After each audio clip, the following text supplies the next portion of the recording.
All right, let's talk about AI.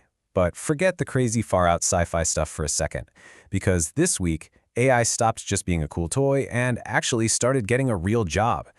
We're going to dive into this huge practical shift that's happening right now. And honestly, this quote from our source material just nails it. It really felt like a mashup, right? We've got AI becoming genuinely useful for developers, we've got it showing up in actual hardware you can wear, and then you have these medical breakthroughs that, yeah, sound like they're from the future. So, first things first. The big story, the main theme, is that AI is finally getting a real job. It's moving way beyond just being a cool demo. And what is that job, you ask? Well, it's becoming the universal app controller. Think about that for a second. AI is positioning itself to be this central hub for, well, pretty much all the software we use every day. Here's the headline that really kicks this whole thing off.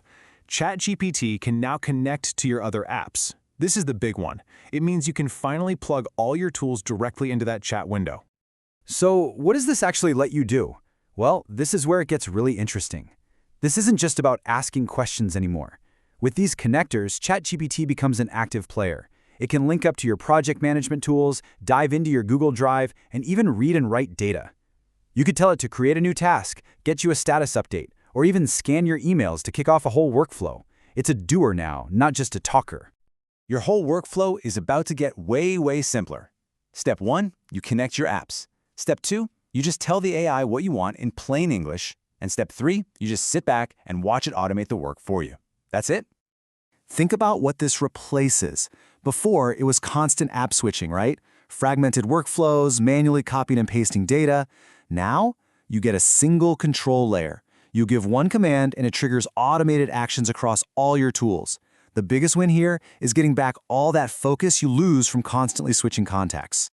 But okay, for AI to actually pull this off, to become this universal controller, it can't just be powerful. It also has to be super efficient.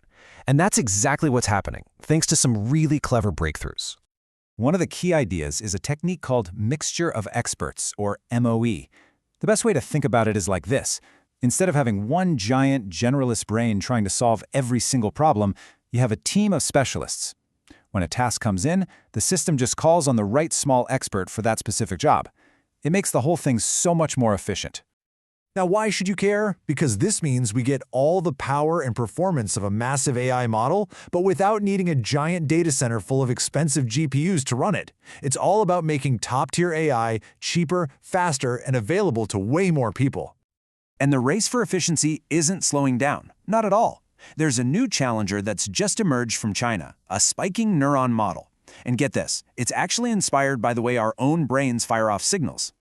And the performance numbers they're claiming, they are just wild. We are talking about a potential 25 to 100 times speedup for both training and running the AI. Now, of course, this still needs to be validated, but wow, if those numbers are even close to right, that is a game changer. So what's the real takeaway from all this tech talk? It's simple. These efficiency gains are what allow AI to finally break free from the data center and start living in the real world, running on small devices like drones, sensors, and yeah, maybe even your next phone. Which brings us perfectly to our next section. All these software upgrades are already showing up in real physical hardware, stuff you can actually hold or even wear.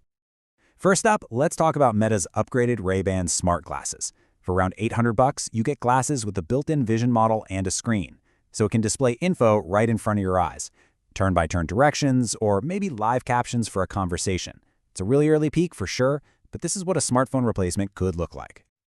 Okay, if you thought that was cool, this next one is literally out of a sci-fi movie.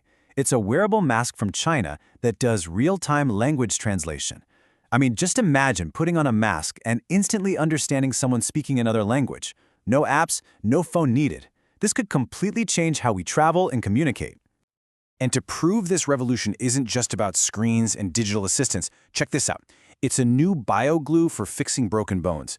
It sets fast, it dissolves in the body, and it's way less invasive than a cast or surgery. If this technology scales, it could totally transform emergency care. All right, so let's pull all these threads together.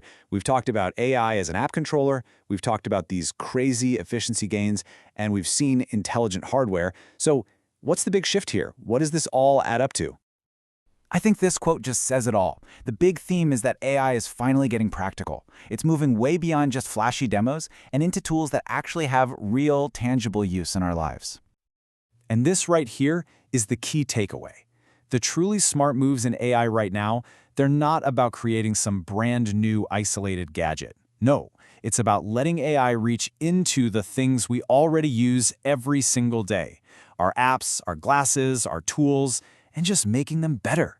It's all about integration, not just invention. So, I'll leave you with this final question to chew on. Now that ChatGPT can connect to your apps and automate your work, would you actually let it?